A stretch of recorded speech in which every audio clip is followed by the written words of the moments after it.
Hello student, welcome to my channel Satyug math. Dear student, आज मैं आप लोगों के लिए फिर एक नया सवाल लेकर आया हूं, तो इसे आप ध्यान से देखेंगे।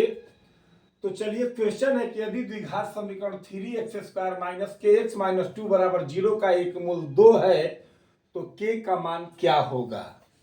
यानी हमसे इस क्वेश्चन में एक मूल, इस द्विघात समीकरण का एक मूल दे दिया है।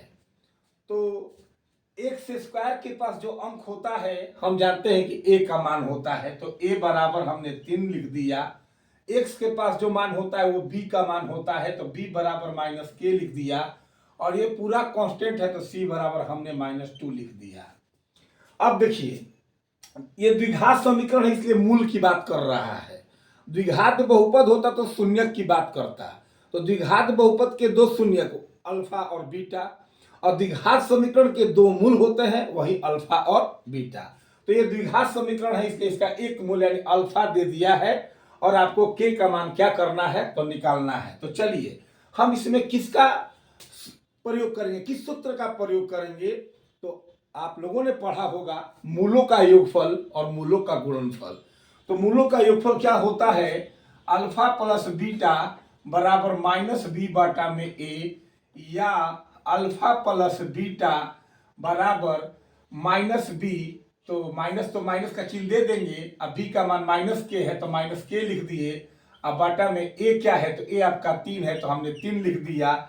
और एक बात और है कि अल्फा का मान जो है मेरा ऑलरेडी 2 है, तो अल्फा का मान हमने 2 रख दिया। अब प्लस बीटा बराबर हमने माइनस प्लस के बटा में 3 लिख दिया। इसको समीकरण हमने क्या कर दिया, 1।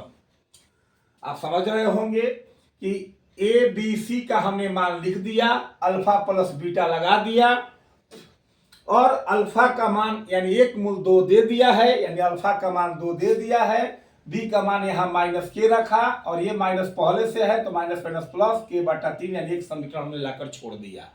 अब पुनः हम बात करते हैं अल्फा इंटू बीटा का। तो अल्फा इंटू बीटा क्या होता है, c बटा में a। तो चलिए, तो अल्फा इंटू बीटा, तो अल्फा का मान हमने 2 लिख दिया, गुने बीटा का मान मालूम नहीं है, और c का मान हमें मालूम है -2, और a का मान मालूम है हमें क्या चीज, 3।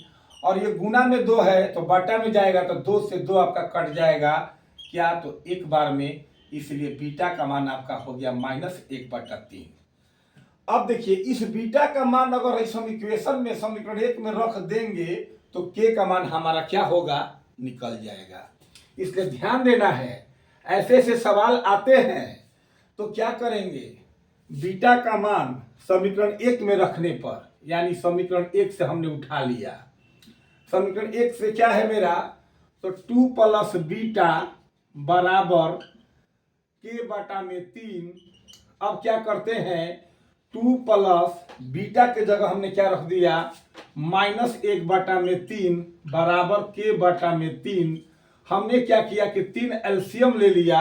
यहाँ 1 छिपा हुआ है, 1 से भाग देंगे 3 बार में, और 3 से 2 में गुना कर देंगे 6, प्लस माइनस माइनस 3 से 3 में भाग दिया तो 1 बार में गया, और 1 से गुना किया तो 1, अब बराबर k बटा में क्या हुआ, 3।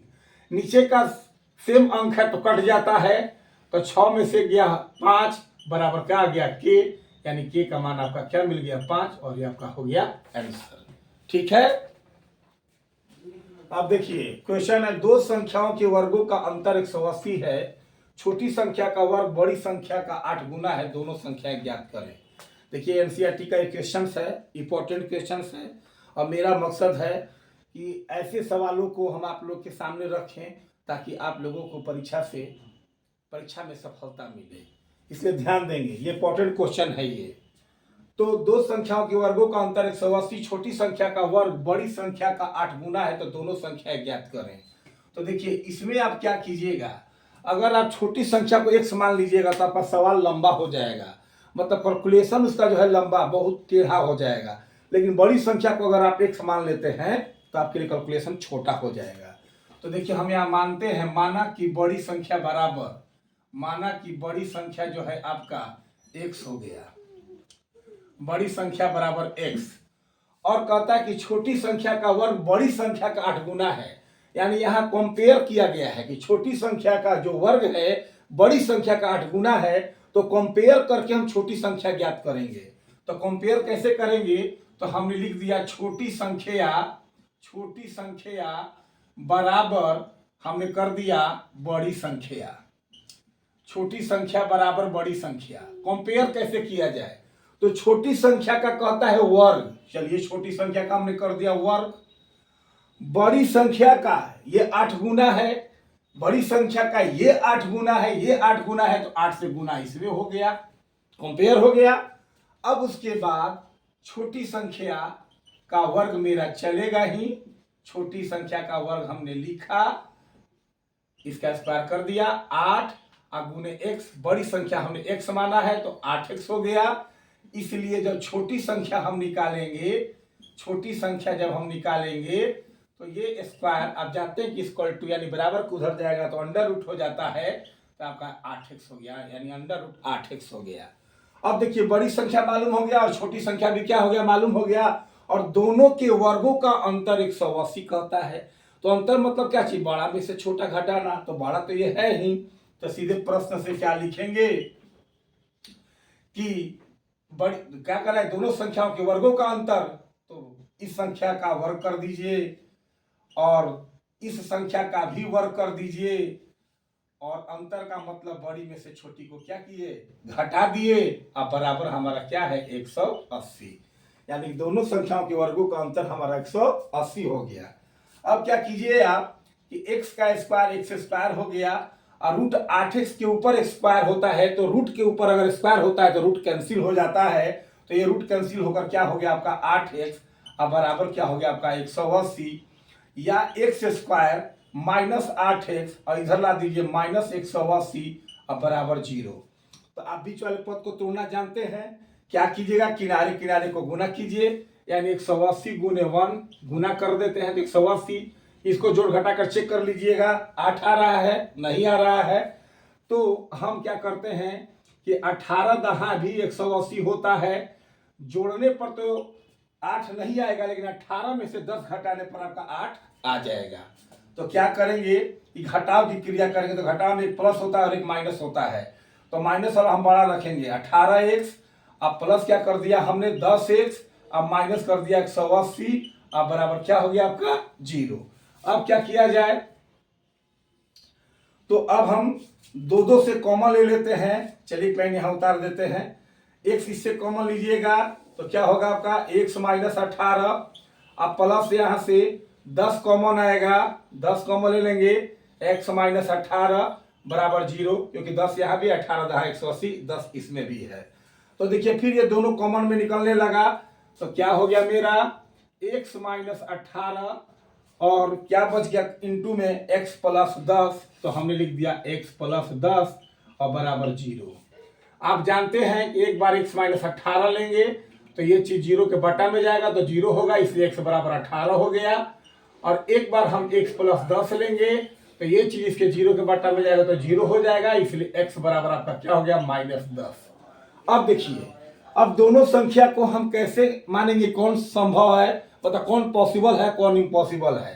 तो देखिए अगर x का मान हम छोटी संख्या में रखते हैं रूट में, तो माइनस x का मान ये माइनस वाला रखते हैं रूट में, तो माइनस का तो वर्गमूल होता नहीं है, इसलिए आपका यह जो हो गया असंभव यानी इम्पॉसिबल, और ये आपका संभव वैल्यू हो गया यानी पॉसिबल वैल्यू हो गया।